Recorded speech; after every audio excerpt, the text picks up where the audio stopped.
de esos temas para que puedan ustedes entender un poco cuando están rodeados de esto, ¿no? De planos, de expedientes técnicos, un poco hablar de todo, ¿no? Vamos a ello. ¿Qué es un expediente técnico? Tal como podemos ver, el expediente técnico es el conjunto de documentos de carácter técnico y o económico que permiten la adecuada ejecución de una obra, ¿no? ¿Qué comprende el expediente técnico? Comprende la memoria descriptiva, las especificaciones técnicas, los planos de ejecución de obra, los metrados, el presupuesto, el valor referencial, la fecha del presupuesto, el análisis de precios unitarios, el calendario de avance de obra valorizado, las fórmulas polinómicas, ¿no? Y aparte, si el caso lo requiere, tiene unos estudios especiales, ¿no? Que puede ser el estudio de suelos, el estudio geológico, de impacto ambiental, otros complementarios, el estudio topográfico, por ejemplo, estudio hidráulico, dependiendo del caso, ¿no? Entonces, en ese sentido, sabemos que lo que vamos a ver hoy va a ser parte de lo que es el expediente técnico. ¿Y por qué es tan importante este expediente técnico? Ya lo hemos dicho. Gracias a este expediente técnico, nosotros podemos ejecutar la obra. Sin estos documentos sería muy difícil hacerla. Entonces, es necesario conocer estos documentos y saber interpretarlos para poder entender lo que vamos a desarrollar en el campo. ¿Bien? ¿Qué son los planos? Los planos, bueno, llamamos planos a la representación convencional pero exacta de un objeto. En nuestro caso, por ejemplo, podemos hablar de una edificación, ¿no? Hay planos de todo tipo, planos de casas, de edificios, de hospitales, hay planos de carreteras, hay planos de agua y desagüe, planos de electricidad, hay un montón de planos de todo tipo. Entonces, cualquier cosa representa el plano sobre un papel o sobre, digamos, en nuestro caso ya más moderno, en un archivo digital, las diferentes proyecciones, vistas o secciones de una edificación o de alguna de sus partes, por ejemplo. Estas proyecciones, esta suerte de foto, por así decirlo, están hechas de acuerdo a un tamaño determinado con respecto al edificio en sí, porque el dibujo normalmente es pequeño comparado con el objeto que representa. Si nosotros quisiéramos dibujar una casa en tamaño real, necesitaríamos un papel muy grande, ¿no? Entonces, no es muy práctico y digamos que no, no es muy fácil de analizar, ¿no? Porque tendríamos que caminar, tener un espacio enorme para poder abrir todo el papel. En cambio, si lo reducimos de alguna manera, de manera proporcional, luego vamos a hablar de eso, entonces sí vamos a poder tenerlo quizá de una manera más portátil, por así decirlo, más fácil de maniobrar, ¿no? Las diversas partes de la edificación no pueden ser dibujadas exactamente con cada uno de sus detalles, por ello se emplean símbolos convencionales, los que en conjunto forman lo que llamamos planos, ¿no? Ustedes han visto en una casa, en un edificio, en una pista, vereda, etcétera, hay muchos detalles, ¿no? Cosas pequeñas, por ejemplo, una ventana, una puerta, un mueble, ¿no? Hay muchas cosas que dibujar, entonces no es tan sencillo colocarlo en un papel y que se pueda distinguir a simple vista. Entonces, a veces se necesitan símbolos, signos especiales que todos digamos, los que participamos de la industria de la construcción conocemos a grandes rasgos y podemos interpretarlos, ¿no? Eso que parecen unas líneas raras, parecen unos jeroglíficos, son los símbolos, ¿no? Eso lo vamos a ver ahora, esos planos como ejemplo. Entonces, nos vamos a dar cuenta que esos símbolos son importantes porque con eso podemos descifrar dónde quedan las partes, los componentes, digamos, las instalaciones de una obra, ¿no? Y qué es lo que podemos hacer o cómo podemos hacer las cosas.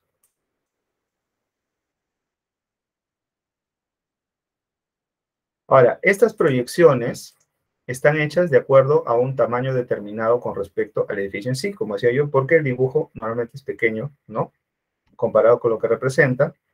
La finalidad de los planos es la de brindar la información completa y necesaria que permita a quienes los lean interpretar el diseño de la edificación, su estilo, su distribución, su sistema estructural, sus instalaciones. El juego de planos, por ejemplo, en arquitectura, está conformado por planos de planta, de cortes, de elevaciones, de detalles, ¿no?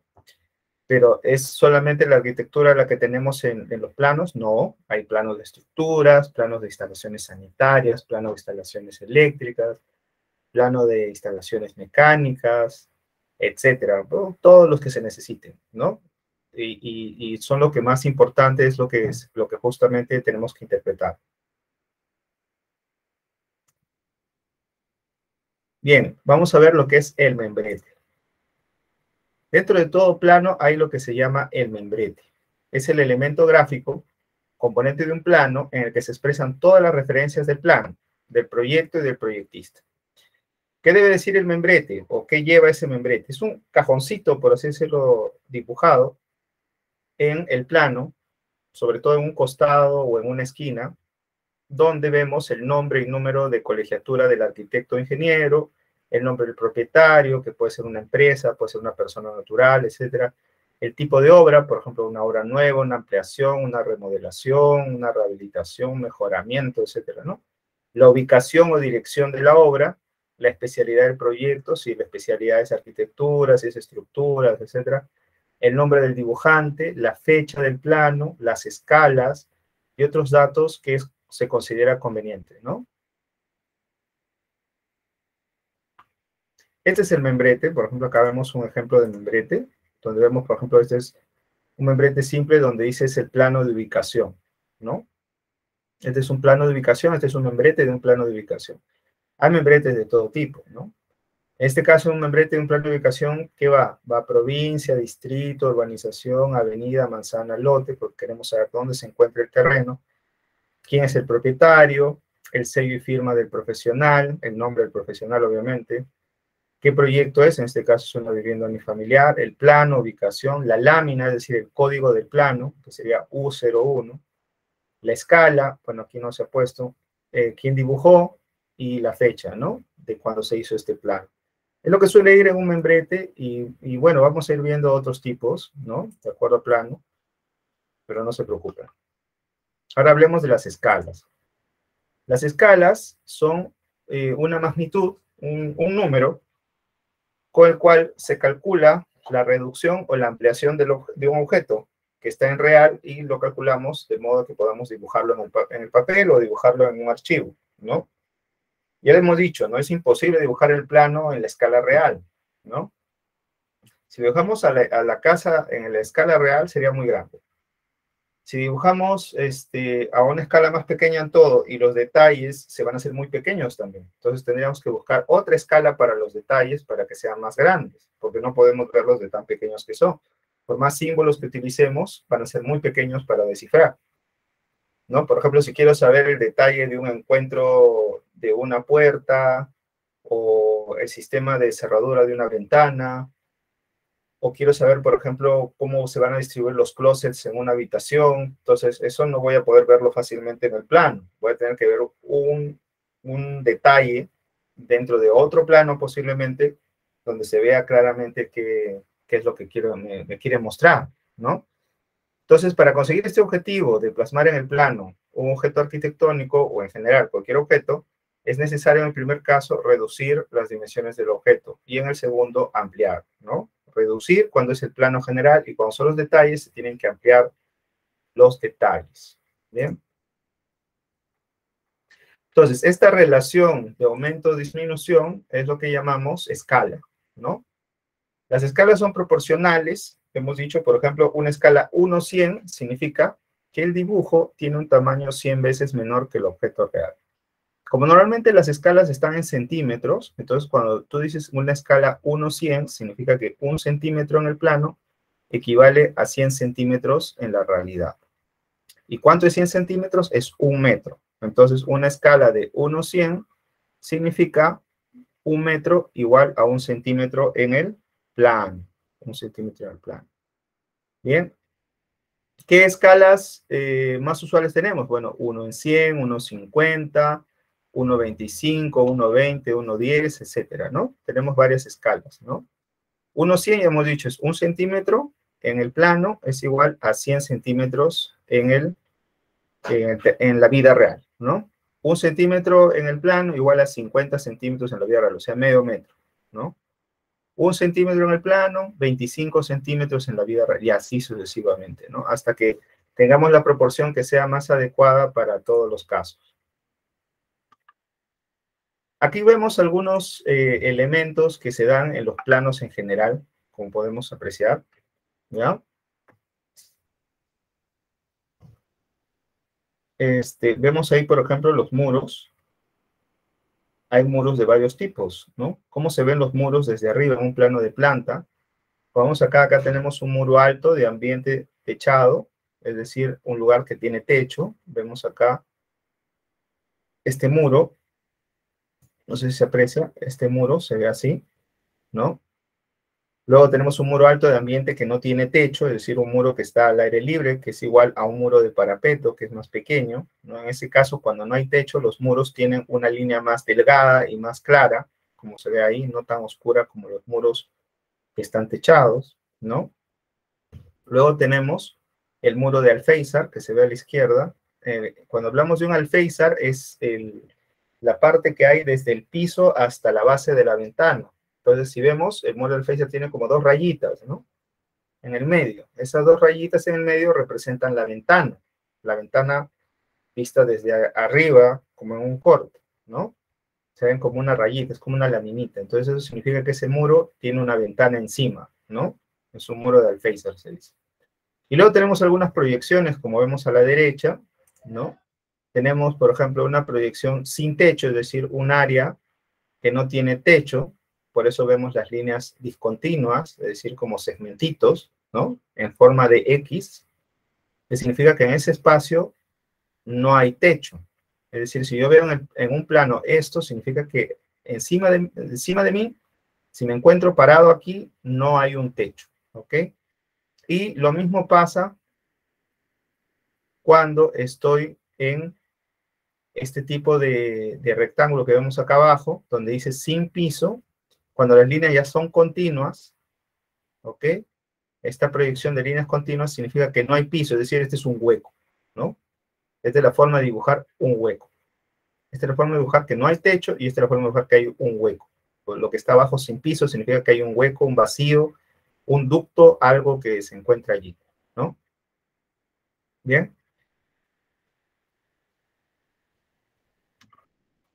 También tenemos lo que son puertas, ventanas y mamparas en un plano. Por ejemplo, acá vemos una puerta batiente, ¿no? Que quiere decir que se abre hacia un lado solamente y se cierra de una sola manera. Acá vemos la puerta batiente. Luego tenemos la puerta vaivén, que es la que se abre y para un lado o para el otro, ¿no? Para el izquierdo, para la derecha, etcétera. Y tenemos las puertas levadizas, por ejemplo, que son puertas que se levantan, ¿no? Han visto ustedes que son como esas que pueden ser de un estacionamiento o de una tienda, ¿no? Esas puertas que son enrolladas, ¿no? Esa podría ser una puerta levadiza, o sea, se eleva, se levanta, ¿no? Probablemente sea de una cochera. También tenemos acá las ventanas, ¿no? Las ventanas, por ejemplo, una ventana normal tiene las líneas del medio que hemos dicho que representan una ventana, tiene las líneas del medio continuas, ¿no? Líneas enteras, ¿no? Mientras que una ventana alta, esas líneas del medio las tiene segmentadas, ¿no? Pedacito por pedacito, ¿no? Entonces, eso sería una ventana alta. Cuando hablamos de una ventana alta y cuando de una ventana baja o una ventana normal, bueno, las ventanas ya ustedes todos lo conocen, han visto en sus casas, en los edificios, oficinas, etcétera. Pero una ventana alta es, por ejemplo, las ventanitas del baño. No sé si han visto en todo baño o normalmente en la mayoría de los baños, hay una ventanita chiquita, ¿no? Por donde permite entrar a veces la luz o la ventilación. Entonces, esa ventanita chiquita no está, digamos, a una altura de 1 metro o de 1,5 metros, sino que está mucho más alto, como una altura de 1,80, 2 metros desde el piso, y eso se considera una ventana alta. Y luego tenemos las mamparas.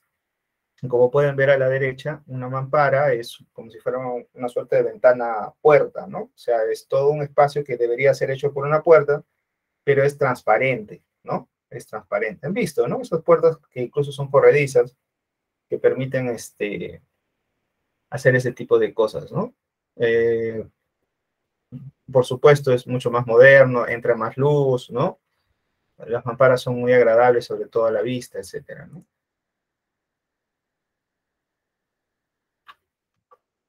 También vemos aquí los tipos de escaleras. Como pueden ver acá, hay varios tipos de escaleras, ¿no? De diferentes maneras. Estas serían los diseños de unas escaleras vistas desde arriba, es decir, desde planta. Ese es el modo como decimos a las vistas desde arriba, ¿no? Como si hubiéramos sacado el techo de la casa y viéramos desde arriba, ¿no? Ahí vemos las escaleras, por ejemplo, hay un primer tramo, segundo tramo, tercer tramo, significa que esos primer tramo, segundo tramo, tercer tramo, significa el primer piso, segundo piso, tercer piso de la misma escalera, ¿no? Podemos, hay dibujos donde se aprecia el número de peldaños. Peldaños, saben ustedes, es, ¿no? En la escalera hay un paso y acá hay un contrapaso. Y entonces, ese numerito que se ve ahí, 1, 2, 3, 4, y continúa los números, son el número de pasos, ¿no? De las escaleras. Y vemos, por ejemplo, que las escaleras tienen forma rectangular, o sea, sus pasos son de forma rectangular, sus peldaños. Y luego vemos que más o menos en la parte de arriba del plano del segundo tramo vemos unas líneas diagonales. Significa que ahí los peldaños tienen forma triangular, ¿no? Pero siguen subiendo y se van distribuyendo y van girando, ¿no? O sea, hay una flechita en medio que muestra por dónde se tiene que caminar supuestamente en la escalera y nos muestra que está subiendo. La flecha marca hacia dónde se sube, ¿no? La flecha marca hacia dónde se sube. Esa sería una escalera normal, convencional, ¿no? Que podríamos ver ahí. Hay diferentes formas de escaleras, en U, en I, dando toda la vuelta, etc. Y también, por ejemplo, a la derecha vemos 3 tramos, o sea, como que dice 3 pisos, de unas escaleras de caracol, ¿no? Como ven, los peldaños parecen segmentos circulares, ¿no? Segmentos circulares. Aquí no se han numerado los peldaños, pero debería, ¿no? Haberse puesto los peldaños numerados. 1, 2, 3, así en ese orden, para saber en qué peldaño nos encontramos. Y como ven, hay una subida, se llega a un punto y hay otra subida y se continúa con la escalera hasta el final, ¿no? Y se sabe que es de caracol porque en realidad es como una hélice, ¿no? Visto de arriba, ¿no? Y una hélice vista de arriba es como un círculo, ¿no? Con diferentes peldaños que van dando vueltas y vueltas y vueltas, así, ¿no? Va dando vueltas y va subiendo. Bien, entonces ahí nos damos cuenta que esas son maneras de representar las escaleras, ¿no? Las más conocidas, digamos. ¿Hay diferentes formas? Sí, por supuesto. Hay más, hay más. No hay límites para la imaginación. Luego vemos acá algunos niveles y simbología de algunos planos. Por ejemplo, en los planos de planta, que sí que son vistos de arriba, tenemos, por ejemplo, el nivel de piso terminado, se escribe NPT, ¿no? Y ahí se pone un numerito. Cuando el numerito tiene el signo más, significa que ese más significa que es, por ejemplo, en el caso que estamos viendo en la pantalla, dice 5.55, más significa que está sobre el nivel 0 de la vereda, que es más o menos el nivel 0, o asumimos que ese es el nivel 0 de la casa, está a 5 metros con 55 centímetros de alto, ¿no? Que sí está bastante alto, ¿no? Por lo menos está en el segundo piso o casi el tercero. Y el nivel de piso terminado significa con todo y el acabado, es decir, no el piso de concreto que normalmente vienen los vaciados, sino ya un piso que viene ya nivelado o con algún tipo de revestimiento, ¿no? Puede ser un porcelanato, un laminado de madera, etcétera, ¿no? Y todo eso. Nivel de jardín se pone NJ, ¿no? NJ, como ven a la derecha, nivel de jardín. Y ahí se pone 0.00 y hay un signo que es más menos, o sea que está justo en el 0 exacto al nivel de vereda, ¿no? El nivel de jardín puede ser el jardín que da a la calle, ¿no? El nivel de vereda. Luego tenemos también en planta, tenemos por ejemplo el NTN, dice, ¿no? Nivel de terreno natural, también le pone 0.00, ¿no? Pues se asume que el nivel del terreno natural es 0, es decir, es el nivel base sobre el cual se construye o se excava, ¿no? Los sótanos. Si ustedes encuentran un signo negativo, significa que está debajo del terreno natural. Si el signo es positivo, está por encima del terreno natural, ¿no? Del terreno original del lote, del predio, ¿no? Está en el terreno original. O sea, un signo más por encima, ¿no? Se está construyendo hacia arriba. Un signo menos se está construyendo hacia abajo, un sótano, por ejemplo, ¿no? Un sótano, un semisótano, puede estar una cisterna, puede estar de forma negativa, ¿no? Y NTT significa nivel de techo terminado. En este caso, en el ejemplo, vemos que dice más 10.45, significa que está sobre el nivel del terreno 10 metros con 45 centímetros. Son maneras de interpretar los niveles, ¿no? En el caso de las elevaciones y cortes, que son vistas de perfil, de frente o de costado, de una edificación, a eso se llama elevación, tenemos los niveles de piso terminados se indican con una flecha, ya no con una bolita con dos manchas negras, sino con una flecha apuntando hacia abajo, ¿no? Dice nivel de piso terminado, NPT, ¿no? En planta se vería una bolita con sus dos manchitas negras, una cruz. En elevación se ve una raya con su flecha abajo, ¿no? Es diferente. Igual, tenemos alguna simbología importante que ver. Por ejemplo, al lado derecho tenemos la elevación. Una elevación, a diferencia, hay dos cosas que tienen los planos en general, ¿no? Unos son cortes y otros son elevaciones. Un corte es como si hiciéramos, imagínense un pastel y cortáramos el pastel así. ¿Y qué nos permite ver ese corte? Nos permite ver lo que hay dentro del pastel, ¿no? Si tiene crema, manjar, si tiene dos capas de queque, si tiene una sola capa de queque, ¿no? Etcétera. Entonces, ya, eso es un corte. Mientras que una elevación sería simplemente una vista como si tuviéramos una foto al queque, pero de perfil, ¿no? A la torta, pero de perfil. Le tomáramos la foto de perfil, de costado, ¿no? Para ver cómo se aprecia de costado, ¿no? Entonces, una elevación es justamente como una vista de costado, no se sabe cuál es el costado, eso dependerá de cómo lo indicamos en el plano. Para eso se sirve de esa pequeña flechita, por así decirlo, triangulito que te muestra cómo se debe mirar, ¿no? La punta del triangulito muestra hacia dónde estoy mirando yo en la elevación. El caso de un corte, como vemos abajo, dice línea de corte, igual el triángulo negrito, la punta del triángulo negrito, marca hacia dónde estoy mirando el corte, ¿no? De hecho, el corte es como si hubiera partido el queque así, ¿no? Y verticalmente y estuviera viendo el interior del queque. En este caso estoy haciendo un corte sobre el edificio y estoy viendo el interior del edificio, por adentro, ¿no? Una elevación se ve por afuera. Ya esa es la diferencia. Luego tenemos líneas de proyecciones. Quiere decir que la línea de proyección significa que hay algo que hay encima, probablemente en el techo o más arriba, pero que no está en el piso, está encima, está sobre nuestras cabezas. Y hay los elementos principales que tienen líneas gruesas, como ven acá, y elementos secundarios que tienen líneas delgadas, ¿no? Entonces eso también se tiene que revisar. Esto en arquitectura, porque cada plano es distinto, ¿no? Cada plano usa las líneas de otra manera. Estamos hablando ahorita solo de arquitectura, ¿no?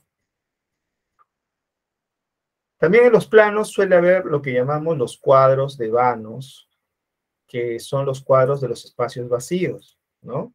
En este caso, los cuadros de los espacios vacíos, ¿cuáles podrían ser? Bueno, podrían ser las puertas y las ventanas. A la izquierda vemos el cuadro de vanos, que son las puertas, por eso están representadas con tipo P1, P2, ¿no? Así, que significa puerta 1, puerta 2, etc. Y a la derecha están las ventanas, que están representadas con V1, V2, V3, así, ¿no? También que la V significa ventana, ¿no? Y si es una mampara, se representarían con una M, ¿no?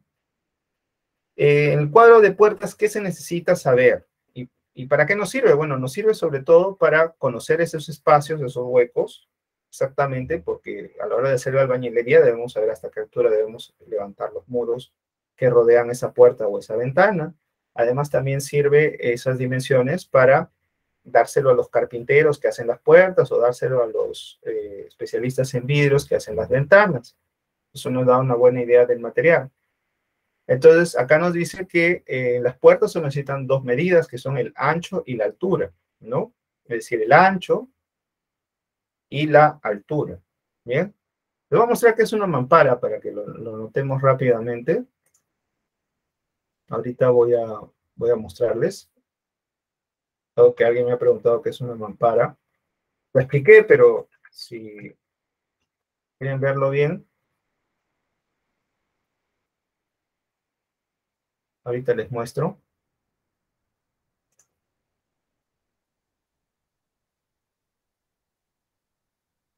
A ver, un ratito.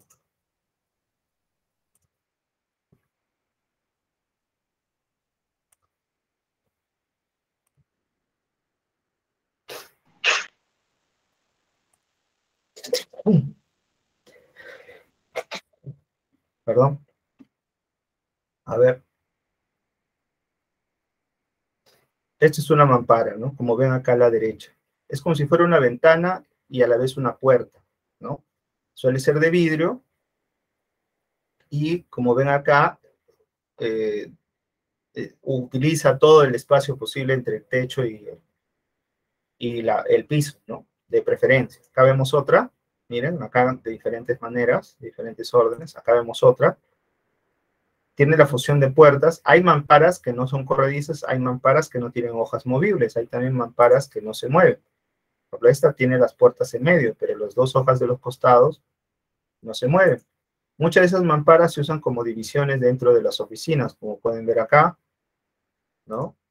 Y otras tienen una parte corrediza, de modo de que pueda salir al balcón, a la terraza, no sé, ¿no? Dependiendo del caso, por ejemplo, acá un pequeño balcón, una terraza, ¿no? Etcétera.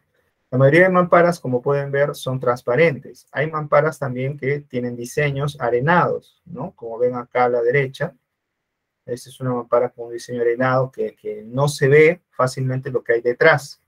Eso se usa sobre todo en baños, se usa en sitios donde, digamos, hay una oficina privada o algún tipo de lugar que requiere cierta discreción, ¿no?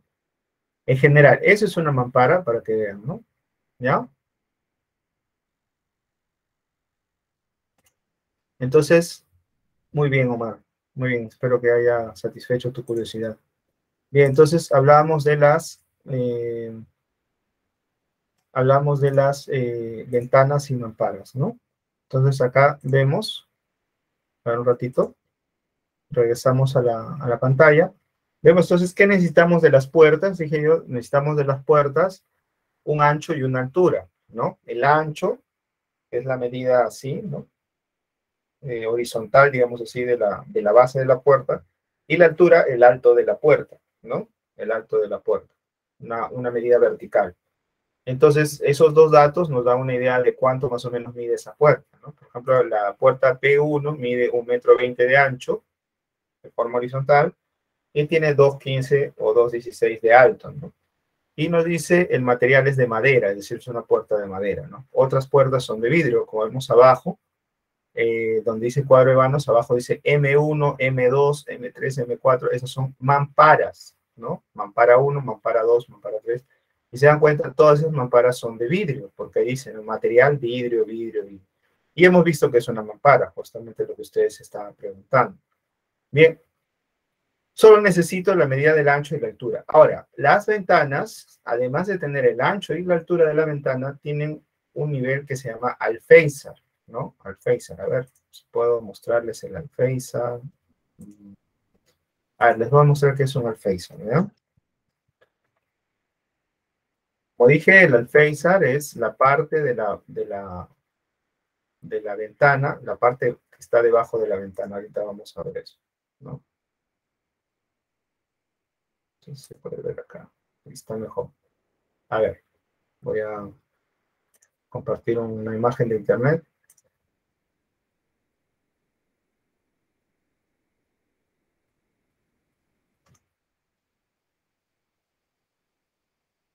Ya, como vemos a la derecha, hay un dibujito donde dice construyendo con Juan Seguro. Esto es de Aceros Arequipa. Y ahí dice, ¿no? Que es una ventana y abajito hay como un murito debajo de la ventana. Ya, ese murito que hay debajo de la ventana se llama alféizar. Y normalmente lo que nos interesa es la altura del alféizar, porque el ancho del alféizar es el mismo ancho de la ventana, si se dan cuenta. El ancho de la ventana es el mismo ancho del alféizar. El alto de la ventana solo es la parte de arriba, ¿no? La parte de arriba donde está el vidrio en contacto. mientras que abajo está la altura del alféizar. Ambos tienen el mismo ancho. El ancho de la ventana y el ancho del alféizar son iguales. Entonces, lo único que hay que saber es el ancho, porque los anchos se comparten, y la altura de la ventana y la altura del alféizar, para saber cuáles son los diferentes alturas ahí. Bien, eso es un alféizar, es ese murito que hay debajo de la ventana. Ahora, es lógico que si la ventana es más alta, el alféizar sea más alto también, ¿no? Si la ventana es alta, es decir, es una ventana más alta, más arriba, el alféizar será más grande. Si la ventana es baja, el alféizar será más pequeño, ¿no? Eso hay que tomarlo en cuenta a la hora de ver, ¿no? Entonces regresamos. Entonces lo que necesitamos en nuestro cuadro de vanos es justamente el, ancho, altura de la ventana y el alféizar, como vemos, ¿no? Que es la altura que está ahí, ¿no? En otros casos, por ejemplo, la B11, por ejemplo, como la V11, dice a nivel de piso, ¿no? Es una ventana que está a nivel de piso, es una ventana alta, bien grande, pero también está, perdón, no es una ventana alta, es una ventana grande, casi como una mampara, ¿no? A nivel de piso, solamente que esta no se mueve, está fija, ¿no? Es un vidrio fijo que mide 2,30 de alto por 3,60 de ancho, ¿no? Que está a ese nivel. En fin, son detalles arquitectónicos que uno va encontrando en su camino, en su estudio de un plano, ¿no?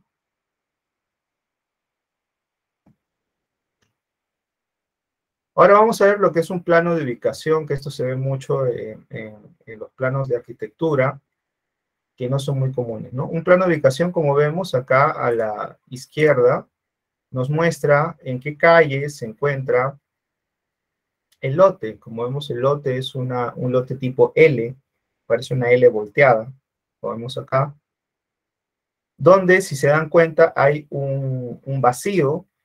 Ahí ven ustedes una X, que significa vacío, y propiamente la parte que está edificada es la parte del fondo, ¿no? Como se ve, es una casa que está al fondo, donde se ve ahí diferentes niveles, ¿no? Una casa de un piso, una casa de 3 pisos, así, ¿no?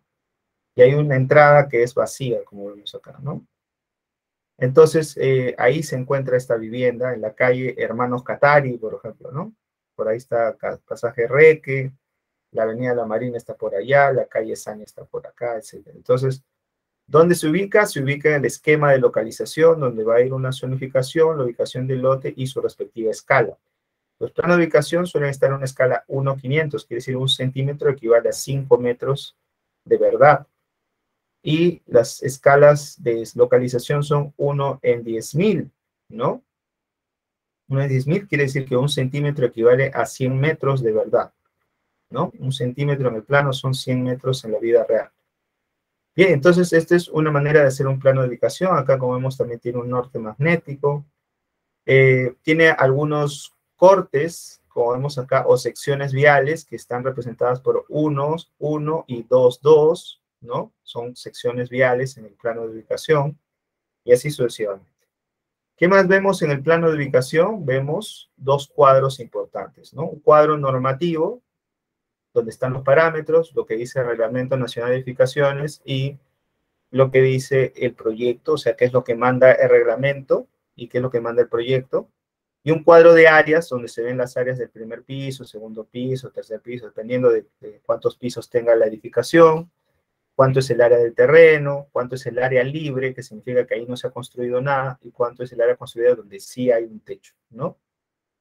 Bien, por ejemplo, en los parámetros podemos ver para qué sirve el uso, ¿no? Que tiene ese terreno, la densidad, que es importante para saber cuántas personas suelen habitar esa área, el coeficiente de edificación, que nos muestra hasta cuántos pisos puede elevarse perdón, hasta cuánta altura puede elevarse ese edificio, el área libre, cuánto es el porcentaje de área libre, que como mínimo es 30-35% por reglamento, la altura máxima, que nos dice por norma de acuerdo a su zonificación, habrán alturas de 3 pisos, habrá alturas de 20 pisos, depende de dónde uno se encuentra y ahí se tiene que respetar esos pisos, ¿no?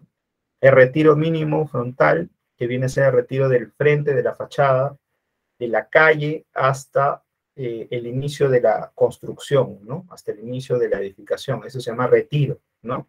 Algunos en ese retiro hacen un estacionamiento, hacen un jardín, a veces no tiene retiro, a veces la fachada ya está adelante en la misma vereda, ¿no? En otros casos sí hay un retiro, normalmente se pide ahora último mucho esto de los retiros por un tema de contaminación acústica, ¿no?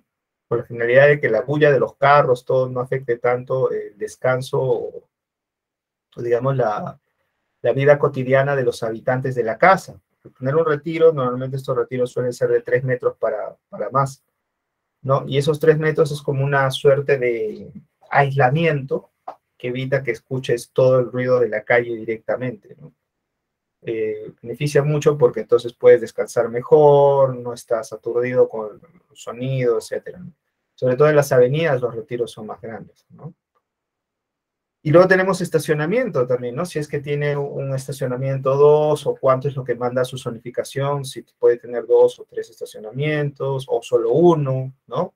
Dependiendo del caso de las especificaciones. En fin, todo eso va también en el plano de ubicación.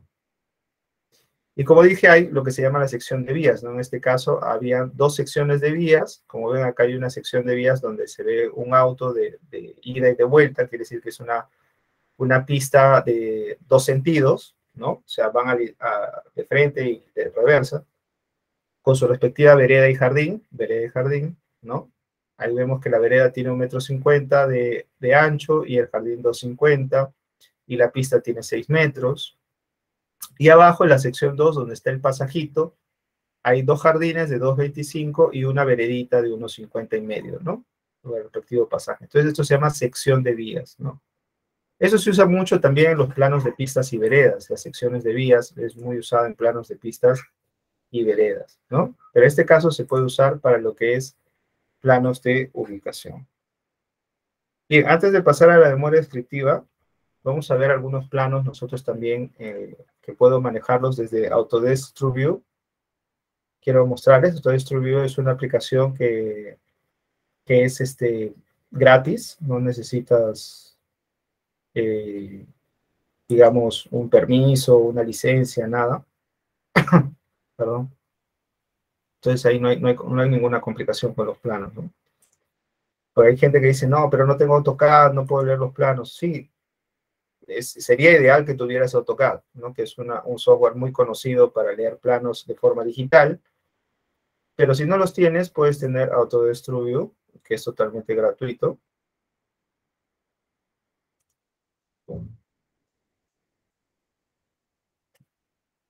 Bien, voy a ver ese tema del plano, ¿ya? A ver, quiero es que cargue los planos. Está cargando todavía.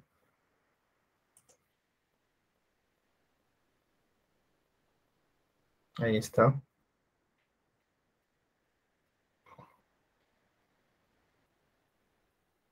Si nos da tiempo, vemos todos los planos de las especialidades, ¿no? Vamos a orientarnos un poco en ese sentido, ¿no? Porque a veces se demora esto, ¿no? No tengo justamente una máquina muy veloz. Pero no se preocupen, vamos a llegar a ver.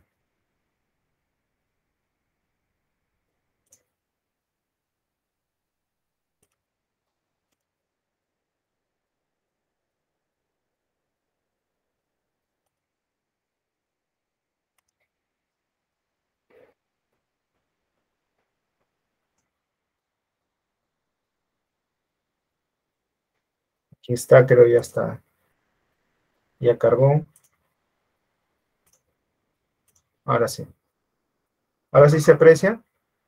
Como vemos, estamos en Autodesk DWG TrueView. Estamos viendo un plano de arquitectura. Eh, esto es como un AutoCAD, pero solamente para poder ver planos y hacer medidas y metrados, ¿no? Y ahorita vamos a ver lo que tenemos en el expediente técnico, ¿no? Como vemos, son dibujos de planta. Voy a entrar a esos dibujos. Tengo los planos también etiquetados. Luego les voy a mostrar qué es esto de planos con membrete, pero quería mostrarles cómo se ven las representaciones. Por ejemplo, acá está el primer piso, las representaciones de un plano. ¿Sí? ¿Se ve? Sí se ve, ¿no? Ya, perfecto. Entonces, podemos ver o apreciar, a ver un ratito, ya, podemos ver o apreciar que aquí dice planta, primer piso, ¿no? Escala 1,50. Cuando decimos 1,50, hemos dicho que 1 centímetro en el dibujo representa 50 centímetros en la vida real, o sea, medio metro. Entonces, 1 centímetro es medio metro. Entonces, si yo lo imprimo, este plano, esta escala, va a quedar como 1 centímetro, medio metro, ¿no? O sea, 1 metro cada 2 centímetros de plano, para poder medirlo en la vida real. Entonces, yo imprimo este plano y se lo mando a los chicos de la obra para que lo lean y lo interpreten, ¿no? Como vemos acá, acá tenemos, por ejemplo, esta es la puerta donde dice proyección de techo. Miren, acá está esta rayita roja. Dice proyección de techo. Quiere decir que aquí encima de nosotros, de nuestras cabezas, hay un techo que tiene esta forma de estas líneas rojas discontinuas, ¿no? Y acá, como vemos también, tenemos una puerta de garaje. Como estamos viendo acá, hay una puerta de garaje. La voy a seleccionar, ¿no? Ahí está. Es una puerta de garaje. Luego, acá tengo unas líneas moradas que representan la parte de los muros y las estructuras. Las columnas están representadas de este color negro. Como vemos acá, estas columnas están representadas de color negro en la arquitectura. Y lo morado, en esta línea de acá, es justamente los muros. Acá vemos pues que hay una columna. Acá está la puerta del garaje. Vemos acá dos autos, ¿no? Que alcanza para dos autos. Esta es la cochera. Acá, como vimos, está el nivel del piso terminado, que hemos visto que es 0,0, es decir, está el nivel de la vereda, ¿no? Y acá tenemos la puerta 1. Como vemos acá, acá hay una puerta 1, que es la puerta de ingreso a la vivienda. Se abre de derecha a izquierda y se abre hacia adentro, como estamos viendo acá. Bien, y si yo quisiera saber cuánto mide la puerta 1 y sus medidas, tendría que dirigirme a lo que es el cuadro de vanos, ¿no? De la puerta, pero eso seguramente estará en el plano plano que ahorita vamos a ver, ¿no? En fin, y aquí vemos una flecha que significa el ingreso de la vivienda, ¿no? Acá vemos un muro, acá vemos una columna, luego viene otro muro largo y como se ve de 25 centímetros, estos se llaman cotas. Esto que se ve acá, estos numeritos que tienen como rayitas, se llaman cotas. Este número es una cota, ¿no? Lo vemos acá. Y acá vemos una escalera, justamente estábamos hablando de las escaleras, ¿no? Acá vemos justo una escalera que está al costado nada más. Tú ingresas en la casa y al lado derecho está la escalera, ¿no? Y como vemos está el número de pasos o peldaños, ¿no? Peldaño 1, peldaño 2, 3, 4, 5, 6, 7, ¿no? Así hasta el 16 para que ingrese al segundo piso, ¿no? ¿Cuánto tiene de ancho cada peldaño? Tiene 25 centímetros. Y acá lleva unos pasamanos, dice, que son unos tubos de acero de 2 pulgadas, más o menos unos 5 centímetros de diámetro, con una altura referente de los peldaños de 90 centímetros, ¿no? Ahí vemos, ¿no? O sea, va con 2 pasamanos acá para que te puedas agarrar para poder subir bien la escalera, ¿no? Vemos acá una diagonal que significa que el paso se ha dividido en dos, ¿no? En forma, dos triángulos, de modo que los dos peldaños siguen subiendo, pero en forma triangular. Vemos también arranque de la escalera, que es este símbolo, que parece el símbolo igual, y luego vemos la flecha de acá, que significa el símbolo de que por acá se sube, ¿no? Por acá se sube, está subiendo. La flecha marca hacia dónde se sube, ¿no? Hacia qué piso se sube. Luego vemos acá el ingreso, que dice que el nivel del piso terminado está más 0,15, es decir, está a 15 centímetros sobre la vereda, y esto entendemos porque hay una línea que aquí no se aprecia mucho, pero está sobre la vereda, quiere decir que hay que entrar sobre el piso, Estos cuadrados que vemos acá que nos confunden un poco, no es nada más y nada menos que lo que son porcelanatos, es decir, este piso está revestido de porcelanato, ¿no? El piso está revestido. La cochera no, la cochera sí está con un piso pulido natural, ¿no? Un piso pulido, por eso es que no se aprecian esas líneas allí, mientras que el ingreso tiene varios cuadrados, que significa que está en efecto revestido con porcelanato, ¿no? Revestido con porcelanato. A la derecha vemos la puerta 2, ya hemos dicho, las medidas de esta puerta están en el cuadro de vanos, luego veremos eso, y ingreso a la sala que tiene el nivel de pisos más 0,15, igual que el ingreso, es decir, el ingreso no tiene una escalera, un peldaño, nada para subir a la sala, todo es plano, y aquí en la sala ya no figura sino lo que dice en el comedor, en la sala no figura, pero acá en el comedor, para que no tengamos tantas rayas, ha puesto acá que el piso es cerámico, ¿no? Para que podamos interpretar. O vemos, se dibuja un comedor, este es como una mesita con sus diversas sillas visto desde arriba. Aquí en la sala vemos, pues, estos son como los sofás, los sillones vistos desde arriba, y esto probablemente sea la televisión, ¿no? Y así sucesivamente. Si seguimos por este lado de acá, del ingreso, vemos que acá dice un botadero, que debe servir seguramente para lo que es la basura, es decir, que se ingrese por ahí las bolsas de basura y de ahí se pueda recoger rápidamente para la calle. Y acá vemos un jardín, miren la simbología del jardín, tiene un murito bajo acá de 60 centímetros, dice H0.60 centímetros. Aquí vemos una ventana, ventana 3, se sabe que es una ventana porque además que dice V03, también tiene esa doble rayita en medio, ¿no? Esa doble rayita en medio y los muros de color verde significa que es una ventana, ¿no? Es una ventana. ¿Cuál será el alféizar? ¿Cuáles serán las medidas de la ventana? Ancho, altura, eso hay que verlo en el cuadro de vanos, ¿no? Luego vemos unos muros por acá y bueno, continúo por el comedor, como vemos acá, acá sigue el comedor, y acá vemos una cocina, ¿no? Cuyo piso también es el mismo piso, el mismo nivel de piso, más 0,15 que toda la casa.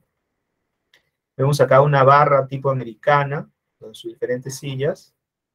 Vemos cotas acá, por ejemplo, ancho del pasadizo, 80 centímetros, eso es lo que significa esta cota, ¿no? Este muro, por ejemplo, mide 1,48 m de largo, ¿no? Y tiene un espesor de 15 centímetros, ahí está, ¿no? Acá hay un mobiliario alto, por eso dice proyección de mobiliario alto, está sobre nuestras cabezas, no lo vemos, pero acá hay unos muebles altos, unos reposteros, ¿no? Encima de nosotros, donde se pueden guardar los platos, las cosas. Este símbolo de acá que vemos acá es una cocina, por eso aparecen estas 4 hornillas, símbolo de una cocina. Este símbolo acá es un fregadero, es decir, un fregadero un lavadero de cocina, ¿no? Como vemos acá. Este símbolo de acá, este dibujo de acá es un refrigerador, ¿no? Que vemos acá está la puerta del refrigerador, etcétera. Y vemos que la cocina también tiene su cerámico, ¿no? Por eso tiene esos cuadraditos ahí, ¿no? Es un revestimiento cerámico, es un piso con sus mayólicas, ¿no? Luego vemos un pasadizo, cuyo ancho es 1 metro. Acá vemos un pozo de luz. Estamos identificando una proyección del vacío. Hemos dicho que cuando las líneas están cruzadas en una X, pero son discontinuas, no es un hueco.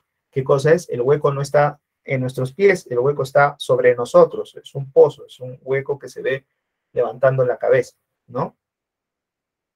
Bien, y tenemos las diferentes medidas de las ventanas, aquí algunos datos, acá tenemos un dormitorio, por ejemplo, donde se ve el detalle de una cama con sus almohadas y su mesita de noche y su lámpara, ¿no?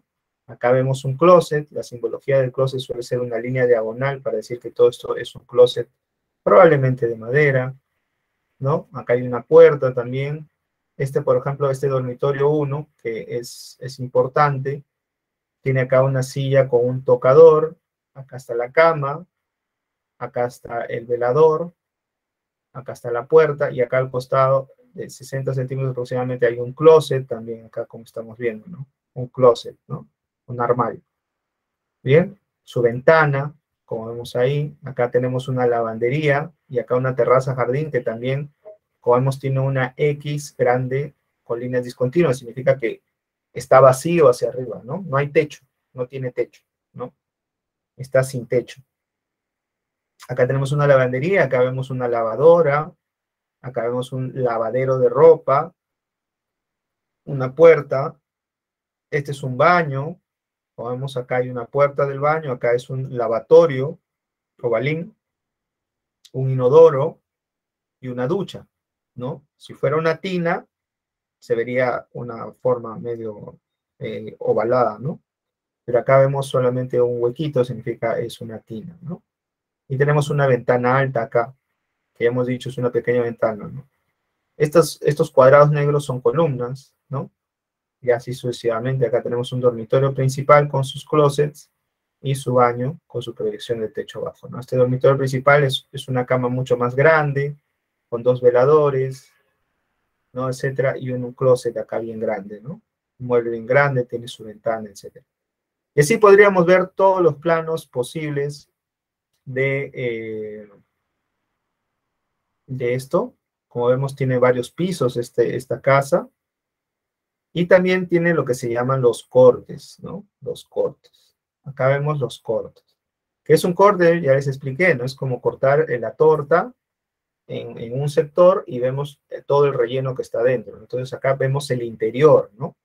Por ejemplo, acá tenemos un corte, que es el corte AA. Por ejemplo, acá dice el corte AA, cuya escala es 1,50, 1 centímetro es igual a medio metro. Y acá se ve todo de pie, ¿no? Este es un edificio, como vemos acá. Este es un edificio donde en el primer piso está el pasadizo. Acá vemos el dibujo de las puertas. Vemos acá la cocina, los muebles de la cocina. Acá está en efecto refrigerador, el lavadero de cocina, los muebles bajos de la cocina, el mueble alto de la cocina, ¿no? Lo vemos todo. Acá en el dormitorio no vemos su ventana. No llegamos a ver la cama, obviamente. Acá arriba, igual, ¿no? Pasadizo, donde se ve una puerta, y luego un dormitorio donde está el closet, otro dormitorio, donde también acá hay un pequeño closet y una ventana, otro dormitorio, donde está vacío, y un pasadizo a este lado, ¿no? Acá arriba lo mismo. Como vemos, ya estamos en el tercer piso, ya estamos a más de 6 metros. Según voy subiendo, el cuarto piso está a más de 9 metros, y así. El quinto piso a más de 12 metros, hasta que llegamos a la azotea. La azotea es la parte que normalmente está abierta en el techo y donde ponemos algunas cosas más, ¿no? Se llama azotea, y tiene un nivel de piso terminado de más 15, es decir, más de 15 metros de alto, ¿no? Bonito edificio.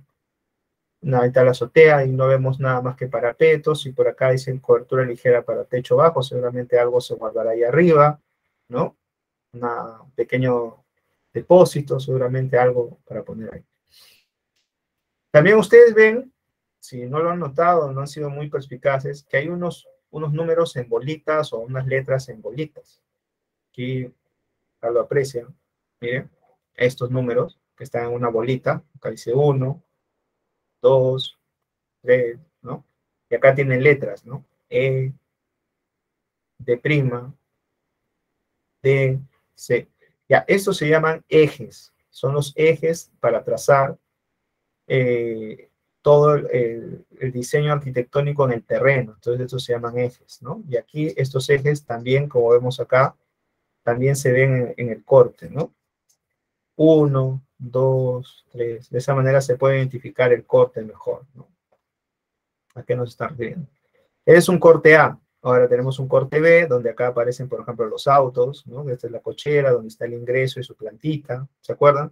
Acá está el corte de la escalera, acá podemos ver cómo es el detalle de la escalera, cuánto tiene de alto el peldaño y cuánto tiene de ancho, 25, y alto, 18. Vemos acá la baranda que dijimos que está a 90 centímetros de los peldaños de la escalera, y acá viene un hall, y luego esta escalera se repite y se repite, como vemos acá todo el proceso, hasta llegar a la azotea. Acá vemos que en la azotea hay unos tanques elevados con capacidad de 1000 litros, son 3, una escalera de gato para llegar a los tanques, ¿no? Y en otros lados vemos, en este mismo corte, vemos acá parte de lo que sería la cocina, ¿no? Con unos muebles de cocina, todos son cocinas, ¿no? Este otro corte, que es corte CC, vemos acá también un corte ya diferente, donde los ejes son transversales, son las letras ahora, ¿no? Vemos de otra manera, de otra forma, el interior de la casa, donde vemos el hall, donde vemos la cochera, el pequeño jardín. Acá se ve el botadero, ¿se acuerdan? Donde se botaban las bolsas de basura.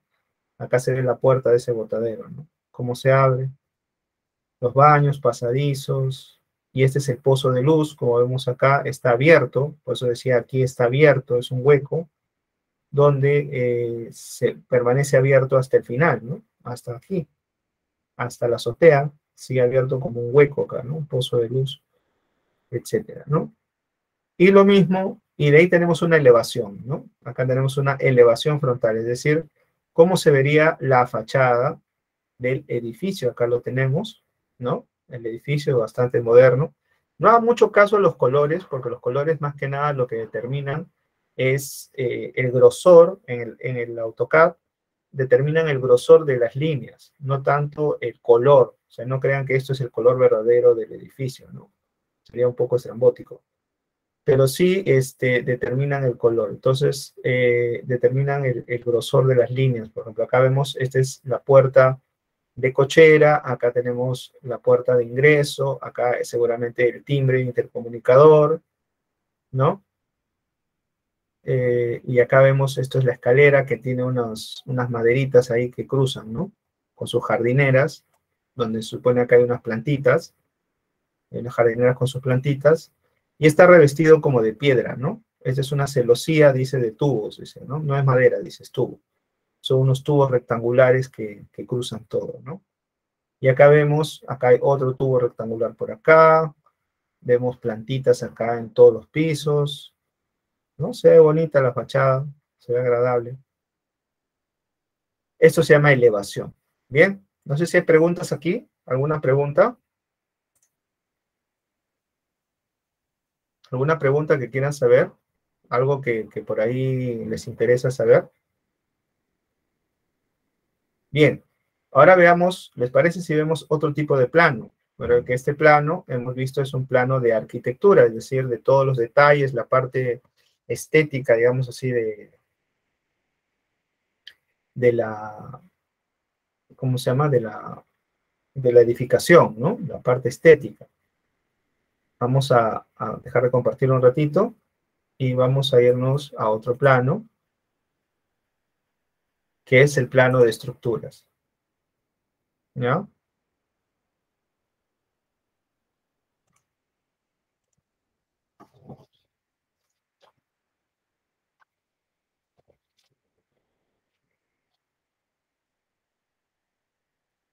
Bien, vamos a compartir el plano de estructuras. Todos estos planos ya se les ha mandado a ustedes, están compartidos como archivos para que ustedes tengan tiempo de revisarlo con calma, mirarlo con tranquilidad, revisar todos los detalles. Hay mucho por estudiar, ¿eh? No es simplemente verlo y ya. Hay mucho por estudiar la simbología, sobre todo, todos los datos están allí, ¿no? Bien, acá vemos diferentes planos de estructuras.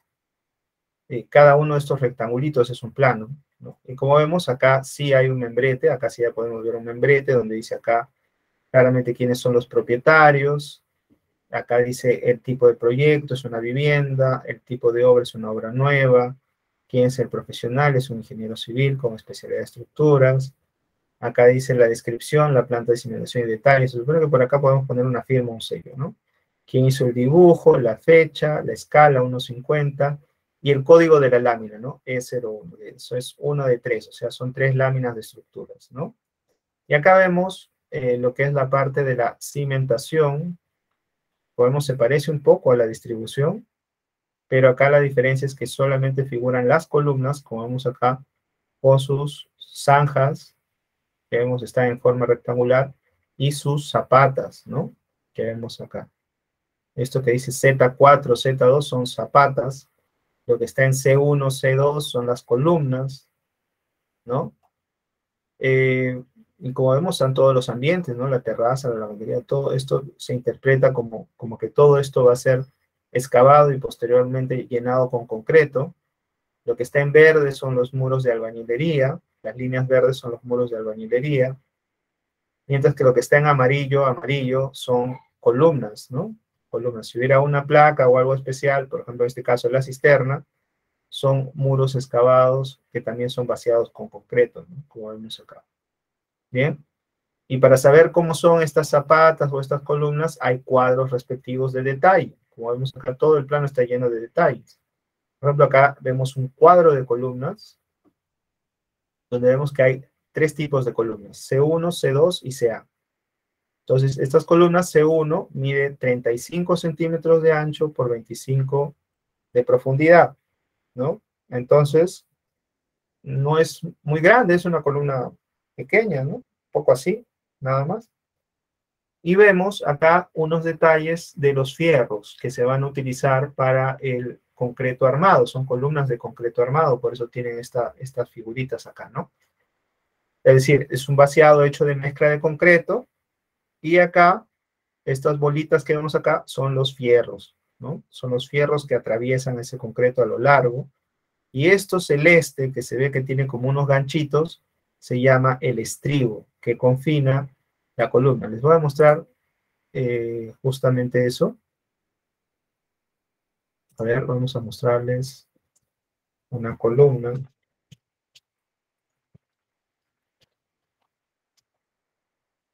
Con estribos para que ustedes aprecien esto, ¿no?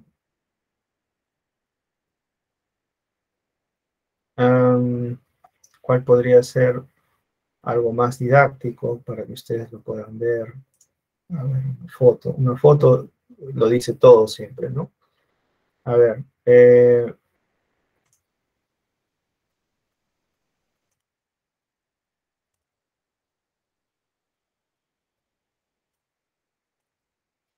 aquí vemos, ¿no? Esta foto que vemos acá, no sé si ven, amarre estribos en columna, la foto que está a la derecha. Vemos que estos son los fierros de la columna en este caso, ¿no? Vemos acá los fierros de la columna y estos fierritos que rodean como si fueran rectangulitos son los estribos, ¿no? Que evitan que esta columna se doble de otra manera, sino que mantenga su forma rectangular. Por lo contrario, sería un montón de fierros tipo fideos que se moverían para acá y para allá y lógicamente en el caso de un sismo se doblaría. Pero lo que le permite dar justamente ese confinamiento al concreto para que no se salga el concreto de estos espacios y además le dé rigidez a estos fierros es estos estribos, ¿no? Estos fierritos que se ve que es como una jaula, que atraviesa estos fierros largos, ¿no? Forman como una jaula. Entonces, de esa manera se evita que el concreto se escape cuando esté duro por cualquier parte y también los fierros se permanezcan en su sitio, ¿no? De forma rígida, de modo que le da resistencia a todo el conjunto. ¿Bien? Podríamos ver más datos de estos. Acá veo otra columna, miren, esta es otra columna, donde vemos acá los fierros largos y los estribos, ¿no? Los estribos que están acá. Bien, acá hay otros sistemas. Lo mismo, las vigas también tienen un mismo armado igual, ¿no? Las vigas también son horizontales, las columnas son verticales. Cuando ustedes vean una columna, lo voy a poner acá, ahí está, ¿no? Cuando ustedes ven una columna es vertical y la viga es horizontal, ¿no? Es un elemento de concreto horizontal la viga y la columna es un elemento de concreto vertical. Entonces, vemos cómo funcionan los fierros acá, ¿no? Y acá vemos una zapata, vamos a poner acá una zapata. Estas son las zapatas, como pueden apreciar acá, están llenas de fierro también, y aquí en el centro de esta zapata vemos acá una columna, miren acá a la derecha, esta es la zapata con sus fierros, está excavado en el terreno, la zapata está normalmente dentro del terreno, está excavada, y vemos una columna aquí, que está fija para que no se mueva, que va a ser después, bueno, son los fierros de la columna en realidad, ¿no? Es lo que va a ser la columna después. No es que vacían la zapata con la columna, simplemente llegan hasta una parte, que es el nivel del terreno, y luego ya va la columna en un segundo tiempo, ¿no? Acá podemos ver también las zapatas como son aisladas, ¿no? Diferentes métodos, ¿no? Acá sería otra zapata, acá vemos otra columna, en este caso es una columna circular y vemos su zapata, ¿no? Cómo se va a llenar el concreto ahí con esa columna. Entonces, estas zapatas son muy importantes. Acá vemos otra zapata, está llenada también con diferentes entramados. Este es otro entramado de zapata, como vemos acá. Este es otro. Hay diferentes, ¿no? Ustedes pueden buscar en internet, ¿no? Y al final terminan así, ¿no? Más o menos con esta forma, ¿no? En este caso, estas son unas columnas cortas, pero las zapatas sí las ven que son de forma cuadrada. Las zapatas no necesariamente deben tener forma cuadrada, pueden tener forma rectangular, pueden tener cualquier otra forma, pueden ser también combinadas, corridas, etcétera, ¿no? Acá vemos incluso vigas de cimentación que conectan zapata con zapata. Vemos como una viga, pero imagínense una viga que el techo fuera invertido, ¿no? Al revés. Conecta zapata con zapata y columnas con columnas. Es interesante, pero eso es parte del procedimiento constructivo, ¿no? Bien, y eso es lo que estábamos viendo en el plano, ¿no? Eso es lo que estábamos viendo en el plano. Estamos viendo en el plano ese. Sí se ve, ¿no? Ya. Entonces, vamos a seguir viendo las columnas, ¿no? Entonces, justo decía, ahora en las columnas hay unos numeritos que vemos acá, una simbología. Este 6 significa que son 6 fierros largos, y esta bolita que tiene una rayita en medio que se llama phi, también conocido como el diámetro, dice 5 octavos en pulgada, ¿no? 5 octavos de pulgada. Significa 6 fierros de 5 octavos de pulgada, de diámetro, ¿no? De grosor. Entonces ya sabemos que esta columna tiene 6 fierros, ahí está la distribución, 1, 2, 3, 4, 5, 6, 6 fierros de 5 octavos de pulgada de grosor, ¿no? De grosor, ¿ok? Es interesante, ¿no? Y abajo dice, esta simbología de acá significa estribo de fierro de 3 octavos de grosor, 3 octavos de pulgada, a eso nos referimos nosotros. La pulgada es estas comillas, significa pulgada. Y acá nos dice cada cuánto tienen que ir los estribos, ¿no? Un estribo va a 5 centímetros, luego vienen 6 estribos que van de 10 en 10 centímetros, y el resto de los estribos a 20 centímetros provienen de cada extremo.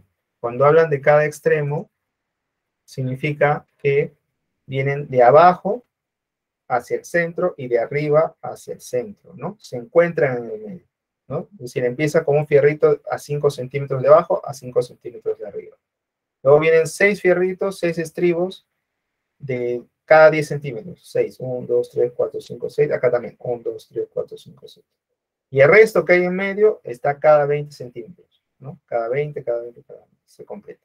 Así es como se organizan los estribos que ya han visto de una columna, ¿no? Los estribos de una columna. ¿Sí?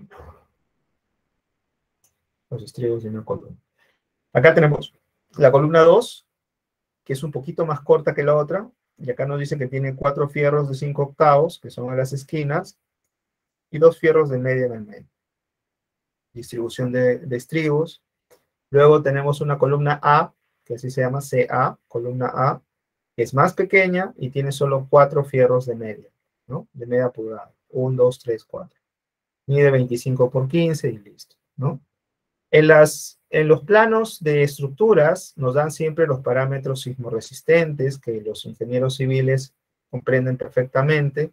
Es más que nada para ver cómo se calcularon los sistemas de diseño de las distorsiones y los parámetros de la fuerza sísmica. Cuando hay pues un posible terremoto, se ha visto cómo ellos han calculado los diseños para nosotros poder, en caso contrario, replicar los mismos parámetros y ver si es posible, si todo lo que han calculado los ingenieros es de acuerdo a lo que tenemos en el plan, ¿no?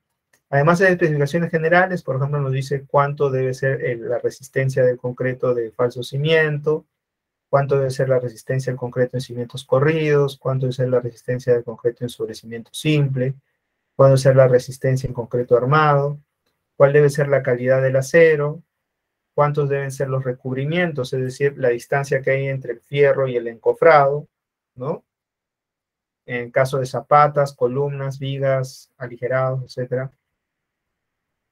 De los ladrillos también, qué tipo de ladrillos sobre todo se refiere, las sobrecargas y las normas, ¿no?, que se han empleado para el diseño.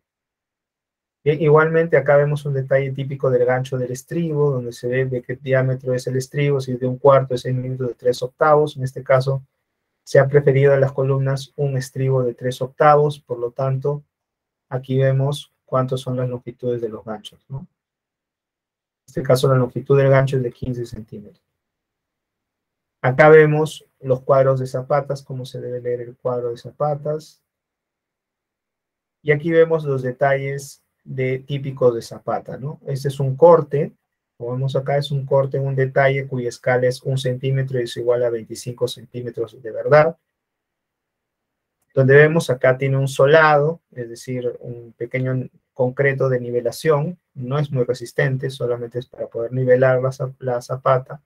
Luego acá tenemos una NFZ, que significa nivel de fondo de zapata, que está a menos 1.50. Quiere decir que está excavado en el terreno 1,5 metros, ¿no? Y aquí vemos justamente el nivel del terreno, está dibujado de esta manera. Y debajo, bien abajo, a 1,5 metros, como se ve acá, 90 y 60, 1,5 metros, está la zapata, que tiene de alto 60 centímetros. Y acá viene la parrilla de la zapata, es una sola parrilla, como vemos, una sola malla, junto con los fierros de la columna, de ahí nace la columna, como vemos acá. Acá hay una viga que atraviesa la viga de cimentación, y de acá sigue de largo la columna, ¿no? Y acá dice la distribución de los estribos, tanto en la columna antes del terreno, como ya por fuera del terreno, ¿no? También hay un cuadro de zapatas, como ven acá, donde se ven los anchos y la altura de las zapatas, y el fierro que se atraviesa en forma de malla cada 15 centímetros, como unos coquitos, ¿no? Tienes que jugar Michi con eso, ¿no? Esos fierritos estarían cada 15 centímetros, son fierros de media, por eso dice media pulgada, el grosor es de media pulgada, ¿no? Y así vamos interpretando diferentes detalles de la cimentación, ¿no? Como estamos viendo acá, diferentes detalles de la cimentación. Luego tenemos los detalles de los aligerados, ¿no? Que, como ven, vienen con su membrete, dice aligerado de detalles. En el aligerado vemos este esquema, como vemos acá, se parece mucho, es el esquema del techo, para vaciar el techo. Y vemos acá claramente que hay, las columnas continúan, pero acá están los techos, ¿no? Como ven acá, estas rayitas que parece que fastidiaran la vista, son las viguetas, ¿no? Las viguetas. Y para ver más o menos eso de las viguetas, voy de nuevo a mostrarles cómo son estas vigas y viguetas, ¿no?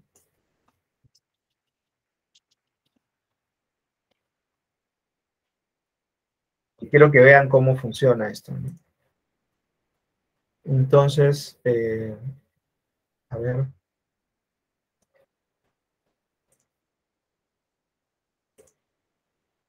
vamos a compartirles las vigas.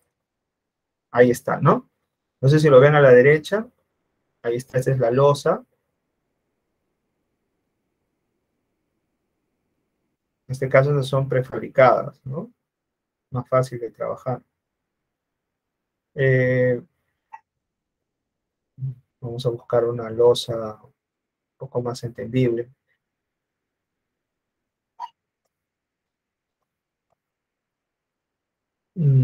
Acá vemos un techo ya, donde ven estas viguetas prefabricadas. Ahí están las viguetas, justamente son esas rayitas blanquitas que hemos visto. Acá vemos una escalera, y acá vemos ladrillo de techo, ¿no? Que llena justo los espacios, ladrillo de techo. La losa va por encima, se vacía por encima, ahí no hay problema. Como vemos, la distribución de estas viguetas prefabricadas va de esta manera, ¿no? En la forma convencional, esas viguetas tendrían que ser vaciadas en el terreno, ¿no? Ahora vamos a poner una convencional, a ver. Um,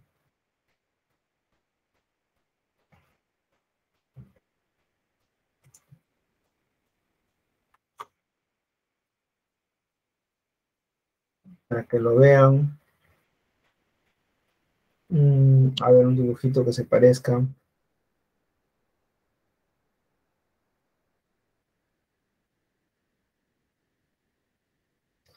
Acá, ¿no? Por ejemplo, acá se está usando un sistema de viguetas, pero en vez de ladrillos se está usando Tecnopor, ¿no? Que también se puede usar, como vemos, ¿no? Se está usando Tecnopor para este techo, esta losa, lo que también es válido.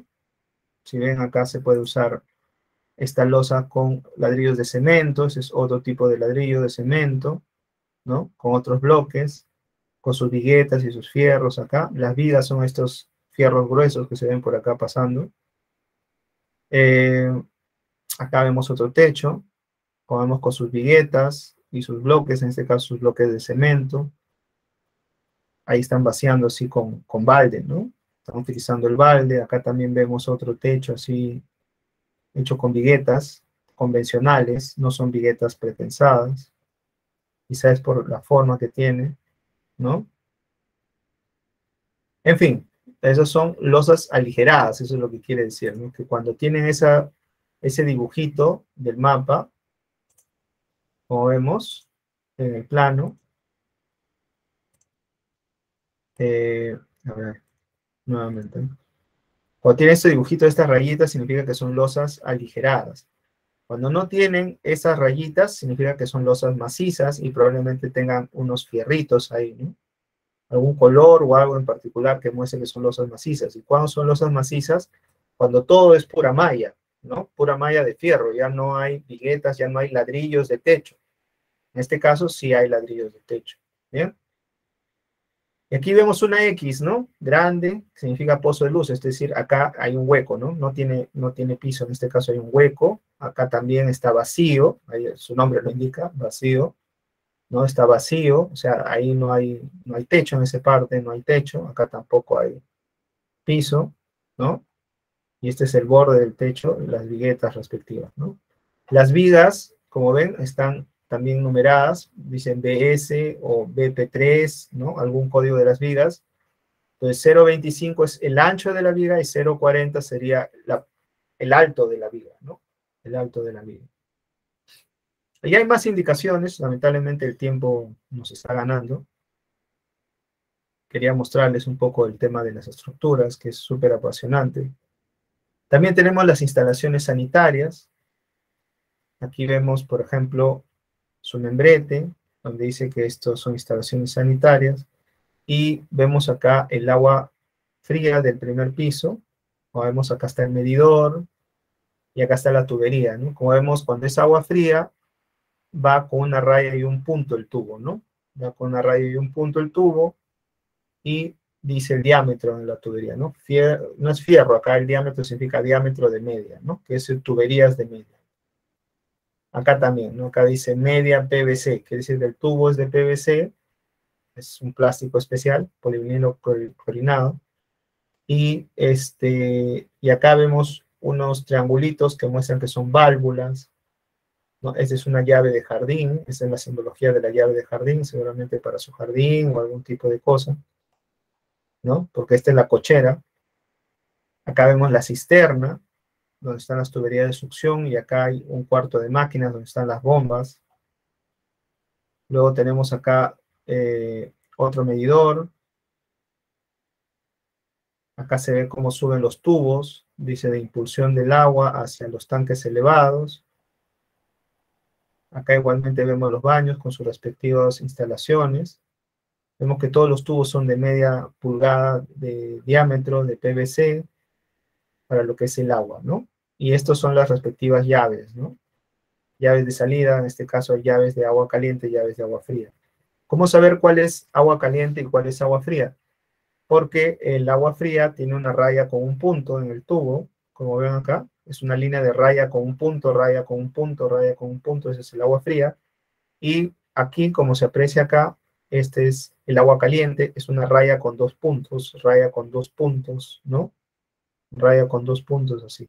Entonces ese es agua caliente y acá dice claramente también que es de CPVC, o sea que es especialmente para el calor, ¿no? resiste temperaturas más altas que la del agua, el agua fría normal, ¿no? Es especial. Es un tubo especial para resistir a agua a altas temperaturas. Bien, y así vamos teniendo este dato. Esto, por ejemplo, es de agua, y esto es de desagüe, como vemos acá. Esto es de desagüe, donde aquí prácticamente los tubos van de manera diagonal, porque justamente lo que se quiere es minimizar el arrastre digamos, de los sedimentos, de las aguas sucias, ¿no? Acá vemos un sumidero, simbología típica de un sumidero, donde dice sumidero tiene un diámetro de 2 pulgadas. Esa es la simbología típica de un registro de 2 pulgadas. Este es un inodoro. Acá se ve una Y, un accesorio. Acá se ve una caja de registro, que es de concreto. Está justo debajo de un closet, me parece. ¿No? Hay una caja de registro ahí. Yo honestamente lo hubiera preferido poner en otra parte, no en un dormitorio, pero bueno. Es algo que se puede discutir, digamos, con el sanitario, ¿no? Y como vemos, llega a otro pozo de registro que está acá y luego sale hacia la calle, ¿no? Como vemos, va una caja de registro final al colector público. Vemos diferentes tubos de desagüe de diferentes sitios, ¿no? Que bajan de distintas partes, sobre todo de los baños, etcétera, ¿no? Y esto básicamente, ¿no? En otros planos de instalaciones se ven también las instalaciones contra incendio, etcétera, ¿no? Pero bueno, este no es el caso, esta es una vivienda unifamiliar, algo para comenzar a practicar a leer los planos, ¿no? Luego tenemos las instalaciones eléctricas, que como vemos también tienen su interés. Instalaciones eléctricas hay varios planos, que podemos ver, por ejemplo, todo esto es alumbrado. Esto de acá son los centros de luz, es decir, donde van las lámparas, los focos, como decimos nosotros. Los centros de luz, ahí están los centros de luz, en este caso del dormitorio. Acá vemos un bracket con el número 18. Acá esta P significa una caja de pase. Estas bolitas que vemos acá pequeñas, donde dice 2S, 2S3, son interruptores de pared, ¿no? Donde nosotros cambiamos la luz, apagamos, prendemos la luz, ¿no? Ahí lo estamos viendo. Eh, Acá vemos otra caja de pase donde dice sube las tuberías de alimentadores. Acá vemos un pozo de tierra, esta es la simbología del pozo de tierra. Brackets, de ahí tenemos, ahora este es alumbrado, ¿no? Este es alumbrado. De ahí también hay lo que se llama todo lo que viene a ser tomacorrientes y cajas de pase de circuitos. Como vemos, acá van los alimentadores principales. Aquí están los medidores de luz, ¿no? Aquí van los medidores de luz y una caja F1, potencia. Un medidor para cada piso, como vemos acá. Acá hay más cajas de pase, diferentes símbolos. Acá vemos los tubos para intercomunicador, los tubos para teléfono. Acá vemos tubería para TV, televisión, internet, para el cable, ¿no? Como se viene tubería, ahí vemos que dice TV o TV. Como ven ahí, la televisión. Vemos los interruptores, perdón, vemos los tomacorrientes, que son donde uno enchufa, ¿no? Coloca el enchufe. Como vemos, esta T es tomacorriente y están de color azul. Bien, entonces sí, este es un poco más diverso, hay que aprender a leerlo. No es tan sencillo, ¿no? Porque esto ya nos muestra otro tipo de cableado. Y luego lo que tiene que ver pues con las partes del tanque elevado, su distribución, el tablero, el medidor, el esquema unifilar de los tableros de distribución, que es cómo se organizan las llaves, ¿no? En el tablero de distribución. Por ejemplo, este es un ejemplo del tablero de distribución del primer piso, donde acá hay una llave de 2x40 y 3 llaves acá que se ven, ¿no? En este sentido. Y así sucesivamente, ¿no? Tenemos un montón de datos e información. Lógicamente, en esta clase no podemos abarcar todos los planos. He procurado abarcarlo todo, lo más posible de las especialidades, pero espero que esto sí les haya sido de su agrado. y además porque pueden practicar, como dije, a leerlo en su casa, ya tienen los archivos, pueden practicar a revisarlo, a leerlo, a interesarse en su casa, cómo es la simbología, buscar más información sobre la simbología de cada especialidad, etcétera, ¿no? Bien, vamos a regresar entonces a la parte de la memoria descriptiva.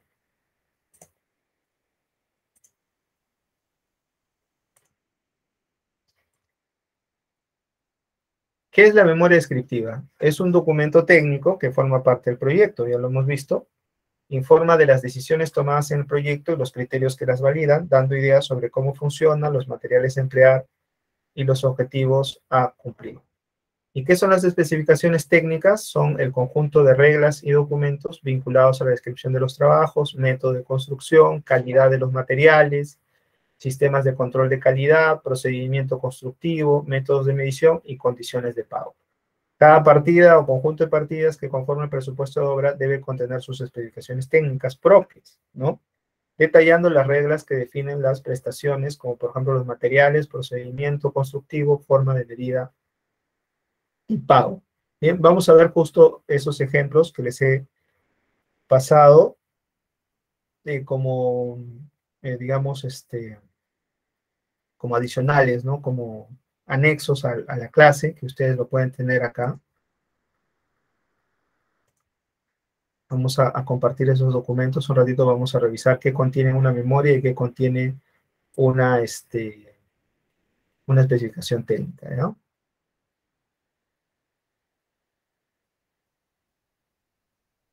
Un momento.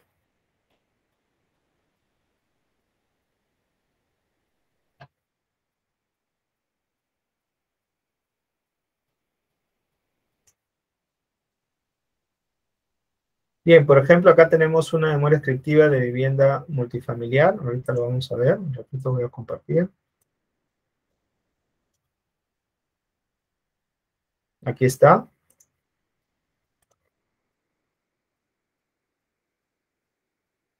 Una vivienda multifamiliar, como vemos ahí. Y acá, ¿qué contiene esta memoria descriptiva? Veamos lo que contiene, ¿no? Primero, unas generalidades, donde se ha tomado en cuenta cómo se ha desarrollado el proyecto, quiénes son los propietarios, en este caso Esparta Constructores, dónde está ubicado, por ejemplo, Avenida Brasil, Jesús María, el área del terreno, cuántos metros cuadrados tiene el terreno, cuáles son los límites del terreno por el frente, por la Avenida Brasil, por la derecha, por la izquierda, por el fondo, antecedentes, en este caso es un edificio nuevo, ¿no? Luego tenemos el proyecto, cuántos departamentos se van a disponer, son 234 departamentos, 149 estacionamientos, cuenta con lobby, 2 salas de coworking, 2 salas de usos múltiples, patio de juegos para niños, sala para infantes, 4 áreas para parrillas, 2 salas de estar, un área de piscina más patio, un gimnasio de cardio y una azotea con áreas verdes. Acá explicamos luego piso por piso, ¿no? Por ejemplo, acá dice sótanos, 5 sótanos y un nivel adicional de cisternas y cuarto de bombas. El primer piso está el ingreso, el acceso peatonal a través de un hall de ascensores, escalera de evacuación, y 2 departamentos con áreas comunes. Ahí está el lobby, la sala de usos múltiples para adultos, sala de coworking, terraza con juegos para niños, área para infantes y sala de cine, ¿no? Luego vienen los pisos superiores hasta la azotea, donde se encuentran las áreas sociales, como ven los pisos superiores del 2 al 26, ¿no? Y la azotea tiene lounge bar, terraza, sala de usos múltiples, piscina. En el piso 21 hay una sala de usos múltiples y una terraza de parrillas, y en el piso 22 hay una terraza adicional, y en el piso 23 un estar adicional. ¿Cuál es el sistema constructivo? El sistema constructivo es de columnas, placas y vigas de concreto. Acabados considerados son piso cerámico nacional, paredes carrajeadas y pintadas. Instalaciones especiales, se ha considerado la eliminación de monóxido de carbono, para lo cual se ha considerado un cuarto de extracción en el último nivel, el cual se expulsa a través de un ducto. Y tiene también en cuenta la existencia de un cuarto para registrador acelerográfico, ¿no? En este caso, el registrador acelerográfico es una novedad que no se usa mucho actualmente en los edificios, pero debería usarse, que es lo que registra los sismos, ¿no? Si el edificio tiene un sismo, ese registrador va a medir cuánto es el sismo en el nivel más bajo, en este caso en el sótano, y otro en la azotea para ver cuánto es el desplazamiento que tiene el edificio y poder ver si está siendo afectado por el sismo o no. ¿Bien? Luego vemos la parte normativa, donde está una zonificación, que es RDA con área de tratamiento 2, cuál es el área del lote, cuáles son los usos permitidos, cuánto es el área libre, en este caso el 30% es el mínimo paramétrico, el proyecto tiene 34.99, lo cual cumple con el reglamento. El retiro exigido son 5 metros lineales, ya hemos hablado de lo que es un retiro, ¿no es cierto? Es la distancia que hay entre la vereda y el inicio del edificio en sí, de la edificación, ¿no? La primera pared, por así decirlo, de la edificación. No, no cuenta el cerco, ¿no?, de la fachada, sino cuenta a partir del edificio mismo, de las paredes de los departamentos, ¿no? Ese es el retiro exigido, ¿no? La altura máxima está calculada como 72 metros y justamente la altura del edificio es 72 metros, así que está dentro de la norma. El estacionamiento dice que es un estacionamiento por cada 3 de vivienda, en este caso se cumple con 149 estacionamientos. Se ha considerado un estacionamiento de bicicletas, ¿no? Se han considerado la densidad, se han considerado los pozos de luz, y esto lo firma un arquitecto, ¿no? En este caso es una memoria de arquitectura, ¿no? Lo que estamos viendo a continuación. Entonces, si nos damos cuenta, como resumen, lo que tiene la memoria descriptiva es que nos dice más o menos qué necesitamos de, ¿cómo se llama?, de conocer el respectivo edificio, ¿no? Para ver cómo se ha ejecutado, o qué se va a ejecutar, o qué contiene. Entonces, ya hemos visto claramente ahí, ¿no? Contiene áreas de servicio, ascensores, monóxido, ¿no?, etcétera, ¿no? Imagino que también obviamente debe tener contra incendio, pero eso debe ser otra memoria en la cual está la memoria de sanitarias, la memoria de eléctricas, la memoria de estructuras, ¿no? En el caso de los edificios, normalmente suelen hacerse varias memorias descriptivas diferentes de acuerdo por especialidad. Bien, ahora les voy a mostrar otra memoria descriptiva, pero esta vez de un proyecto público de veredas, ¿no? Como vamos acá y vamos a ver qué es lo que tiene la diferencia entre una memoria descriptiva, digamos, de especialidad de edificios y una memoria descriptiva de un proyecto público. Como vamos acá, va el nombre del proyecto con el código único de inversiones. ¿Por qué? Porque como es del Estado, tiene un código de inversión. Los antecedentes, en el cual nos habla la necesidad por la cual se está haciendo este proyecto, quién es la municipalidad que lo ejecuta, cuál es el objetivo, dónde está ubicado el proyecto con sus respectivas coordenadas y a qué altura sobre el nivel del mar, la ubicación geográfica, y aquí, como vemos, hay un mapa de ubicación del proyecto. En este caso, acá vemos que es en Lima, ¿no?, en la parte a nivel provincial, y acá vemos pues Cerro Azul a nivel de Cañete, por ejemplo, y aquí un dibujo más o menos de las veredas que se van a recuperar, ¿no?, en estas respectivas calles que se ven, ¿no? ¿Cómo se llega al proyecto? Por la carretera Panamericana Sur, kilómetro 131, etcétera, ¿no? ¿Cuál es el clima del proyecto? 30 grados, 11 grados, depende del caso.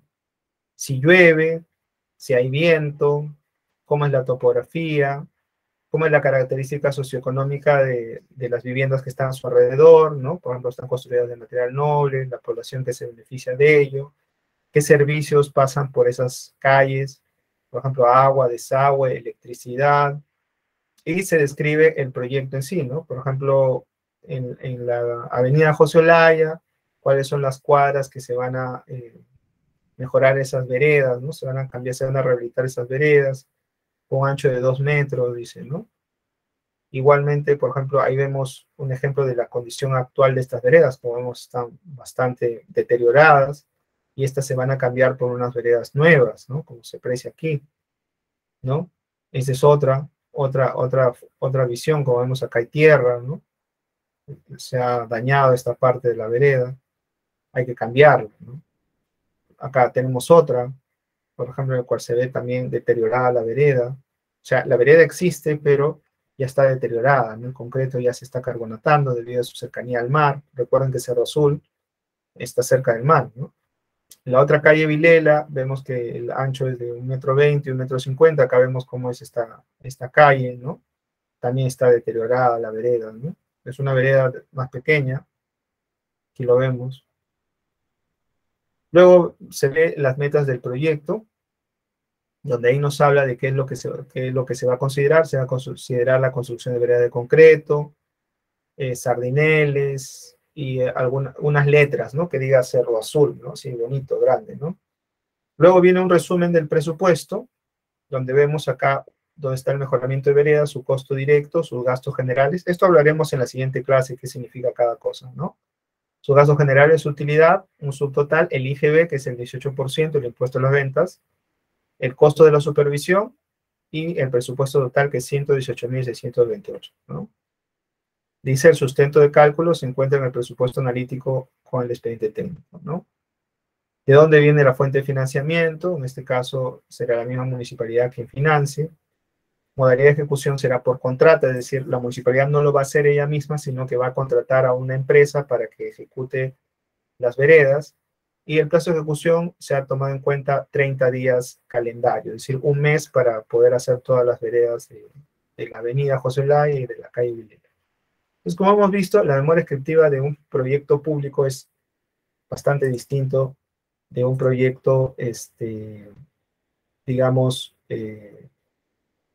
privado, ¿no? De un proyecto privado, es bastante distinto, ¿no? En ese sentido sí es totalmente diferente. Bien, ahora vamos a ver las especificaciones técnicas. Bien, a ver un ratito. Voy a abrir unas especificaciones técnicas por acá de ejemplo.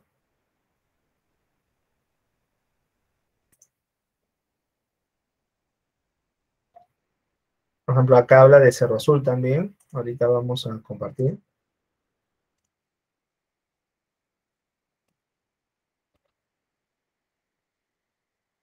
Ya estamos acá, creo. Ahí está compartiendo, ¿no? ¿Qué son las especificaciones técnicas? Son justamente lo que estamos viendo aquí. Viene a ser partida por partida, tarea por tarea, actividad por actividad que se viene haciendo en la obra, se va detallando de la siguiente manera. Se describe la tarea, por ejemplo, comprende el transporte local de los equipos y herramientas. Entonces, transporte, equipos y herramientas, ¿qué comprende, no? Luego, los equipos y herramientas que se emplean en la construcción deberán ser transportados adecuadamente al lugar de la obra.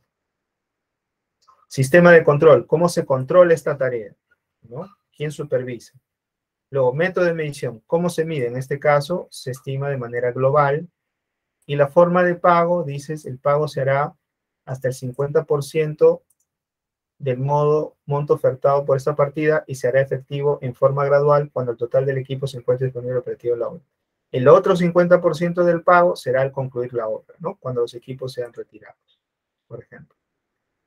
Luego tenemos almacén, oficina y caseta de guardanía, que se explica que son obras de carácter transitorio, ubicados dentro de la obra.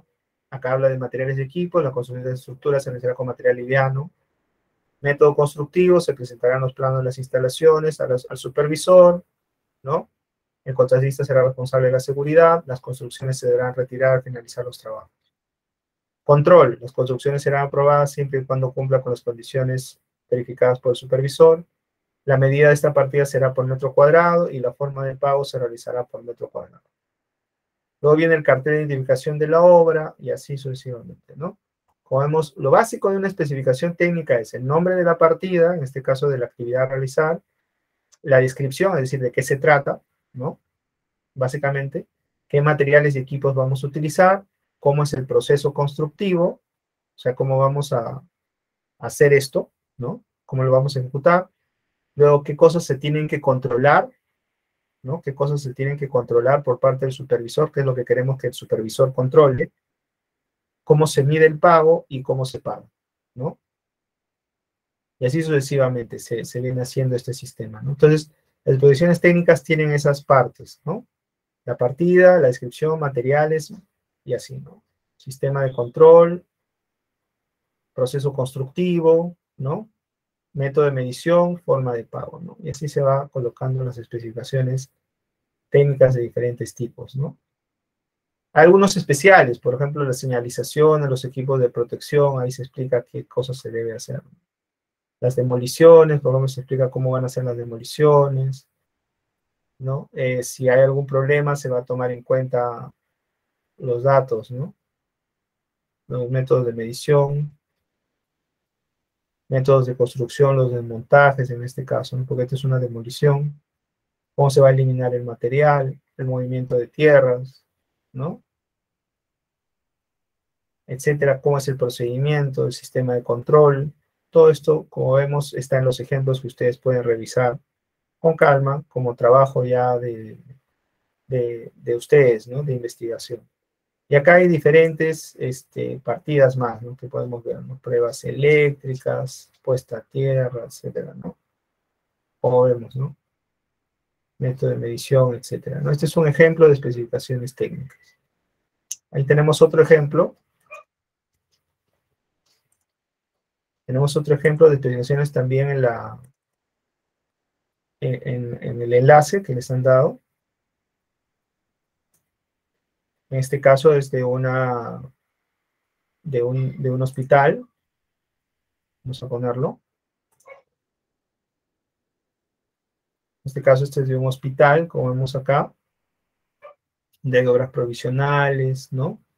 Igual, como vemos, descripción, materiales, procedimiento constructivo, método de medición, ¿no? Forma de valorización o forma de pago, ¿no? También se suele llamar de esa manera, ¿no? En algunos casos también se coloca el sistema de control, etcétera, ¿no? A veces, por ejemplo, cuando estamos hablando de cosas más complejas, ya estamos hablando, por ejemplo, en este caso de qué es un EPP, ¿no? Por ejemplo, equipo de protección personal, dicen, ¿no? Habla de un EPP, protecciones, cuáles son los tipos de protecciones, protección de ojos, oídos, respiradores, manos, brazos, guantes, ropa de trabajo, etcétera, ¿no? Cuando las aplicaciones son más amplias, por ejemplo, monitoreo de gases, base granular, zapatas, ¿no? Por ejemplo, viga de cimentación, ¿no? Descripción, materiales, por ejemplo, mezcla de cemento, arena, tela chancada y agua con resistencia al concreto 210, ¿no? En este caso, aquí está hablando más o menos de la resistencia de esa viga de cimentación, pero también podría hablar más adelante, o más arriba, perdón, el tema por ejemplo, el concreto en general, ¿no? Podría hablar de la calidad de los materiales. Por ejemplo, acá dice, el cemento sarce será de este tipo, el hormigón estará compuesto de tanto, el agua de mezcla será tanto, ¿no? Habrá un sistema de control de calidad, ¿no? Etcétera. Entonces, todo eso debe tomarse en cuenta en el momento de buscarlo, ¿no? Entonces, cada partida del proyecto tiene su especificación técnica sí o sí, ¿no? Tiene que tener su especificación técnica sí o sí para ver la forma en que esto debe pagarse, la forma en cómo se debe medir. Por ejemplo, acá dice sistema de agua fría, ¿no? Igual, ¿no? Se describe cuáles son los sistemas, las alturas de los lavatorios, inodoros, duchas, el método de ejecución, cómo se va a trabajar los accesorios, ¿no? O las redes de distribución, cuál es el proceso constructivo, ¿no? Así sucesivamente. En este caso, en el segundo ejemplo, hay de diferentes tipos de instalaciones. Acá hablan tomacorrientes, por ejemplo, ¿no? Acá hablan de otro tipo de tomacorrientes especiales, ¿no? Tomacorriente mixto con línea tierra, ¿no? Este es un tomacorriente diferente, digamos, a lo que estamos acostumbrados a ver, ¿no? En otros lugares sí hay esos tomacorrientes estabilizados, ¿no? En este es otro tipo de tomacorriente. Y así, ¿no? Salidas de fuerza. Si hay algo que agregar, inclusive un dibujo, algún diseño, algo que no esté, digamos, en los planos o no esté especificado en alguna cosa distinta, entonces tenemos que tenerla en las especificaciones técnicas, por ejemplo, los artefactos, ¿no? Calidad de los materiales, por ejemplo, quién lo debe revisar, el supervisor, qué tipo de artefacto es. Acá te dice incluso todo el detalle, ¿no? Cómo lo quieren, ¿no? El protector, dónde se adosa, marco de aluminio, cuál es la tensión de operación, el ángulo de apertura, el índice de protección, las dimensiones, el montaje, todo, ¿no? Todos esos detalles tienen que estar en las especificaciones técnicas, ¿no? Entonces, no es complejo, pero hay que redactar las especificaciones técnicas, es algo largo de redactar, A veces ya hay modelos especializados para eso, entonces simplemente es seguir más o menos lo que las normas ya dicen, ¿no? Para el tema de de las especificaciones. Bien, ahora sí estoy atento a sus preguntas. Si hay alguien que tiene alguna pregunta, sea ver algo más, algo interesante que quiera preguntar, estoy abierto a las preguntas.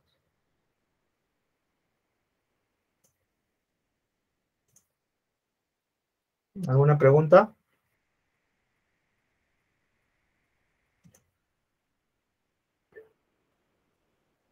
Sí, Antonio, dime, Antonio. Sí, ingeniero, buenas noches.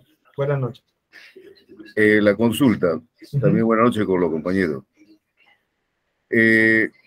Cuando son obras civiles, tanto para los gobiernos locales o para privados, de preferencia para los gobiernos locales, es importante el expediente técnico.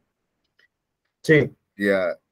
¿Y qué pasa si en las obras se consigue o se hace lo como llaman los casos ocultos o para hacer las adendas? ¿Qué porcentaje tiene que ampliarse, por ejemplo, para ver esos parámetros de los gastos adicionales? No, o sea, salvo, en realidad podría tenerse cualquier valor, ¿no? Que quiero entenderte que es un tema de, tú me estás diciendo de los adicionales de obra. Así es, las adendas.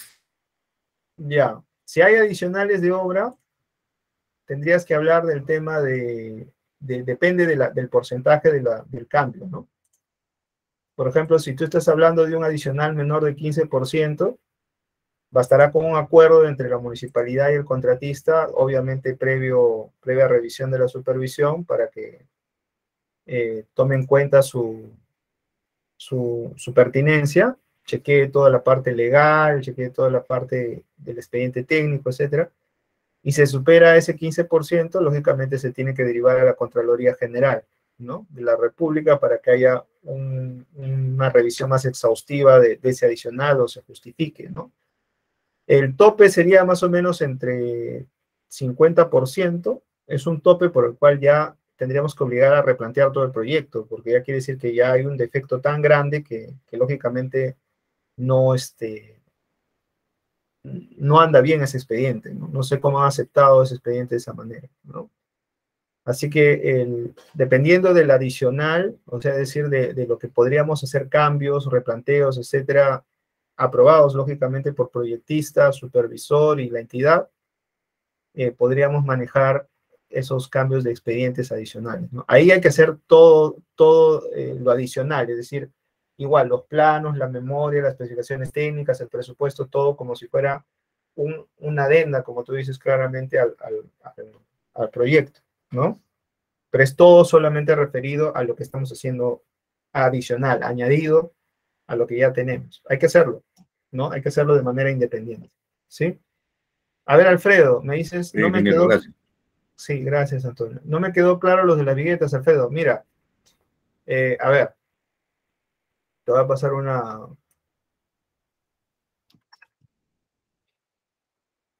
corte de la losa, ¿ya? A ver si por acá acá hay un ejemplo de la losa, pero sino que los dibujitos son un poco pequeños. A ver.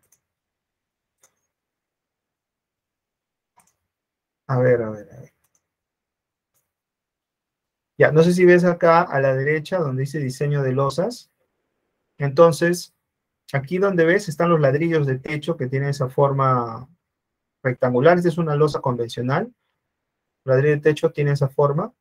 Y luego estos espacios que hay entre ladrillo y ladrillo se rellenan con fierro, como vemos acá, y con concreto.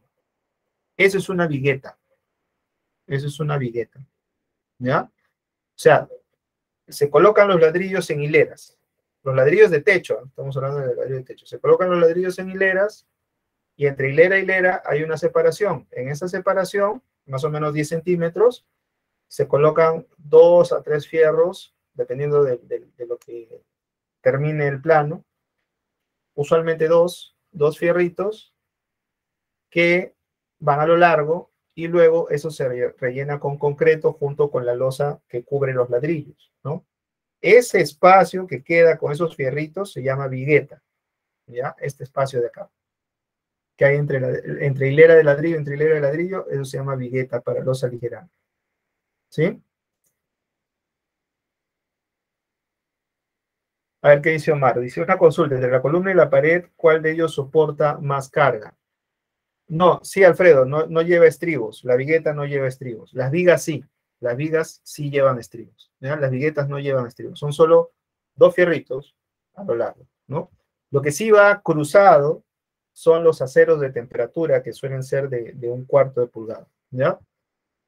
Omar nos dice una consulta. Entre la columna y la pared, ¿cuál de ellos soporta más carga? Bueno, depende del sistema. Si es una columna de concreto, es la que normalmente soporta la carga. Si la pared es de ladrillo, la que más soporta la carga es la columna.